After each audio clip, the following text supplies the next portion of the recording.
Et parlons environnement, le ministre des Eaux et Forêts, Laurent Gbagba, a tenu le 29 novembre dernier à Abidjan la 4e réunion formelle de préparation du comité conjoint de mise en œuvre de l'accord de partenariat volontaire avec l'ambassadrice de l'Union européenne en Côte d'Ivoire. Ce partenariat entre la Côte d'Ivoire et l'Union européenne vise à garantir que le bois exporté du pays vers l'Union européenne et d'autres marchés proviennent de sources légales et durables afin de restaurer la confiance dans les marchés mondiaux du bois tropical. Les détails avec Alani Toua et Tima Traoré.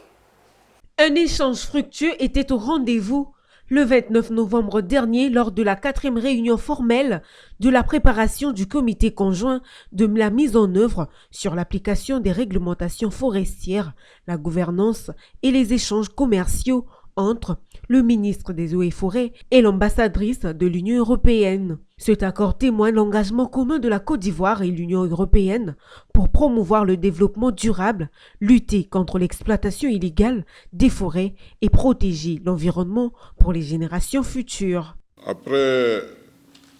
plusieurs années de négociations, la Côte d'Ivoire et l'Union européenne ont signé le 19 février 2024 à Bruxelles l'accord de partenariat volontaire relatif à l'application des réglementations forestières. La gouvernance et les échanges commerciaux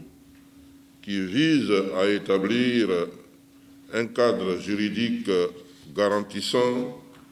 que les bois et leurs produits dérivés exportés vers l'Union européenne sont à la fois légaux et traçables. On va faire de la revue des activités de 2024, mais surtout nous avons adopté le plan de 2025, un plan très clair qui va travailler sur la question donc, de mettre en place des structures. Donc maintenant que nous avons très bientôt la ratification finale de l'accord APV Flex, donc nous aurons des structures qui doivent être mises en place, donc il y a des textes légaux qui doivent être pris, donc ces structures doivent être mises en place et nous allons commencer le développement donc, du système national de vérification de la légalité et de la traçabilité qui est vraiment le cœur de l'APV Flex. Sachez que la Côte d'Ivoire et l'Union européenne ont signé un programme d'appui budgétaire sur la croissance inclusive et durable qui inclut des indicateurs de performance comme la mise en place du système national de surveillance des forêts et l'amélioration de la gouvernance forestière.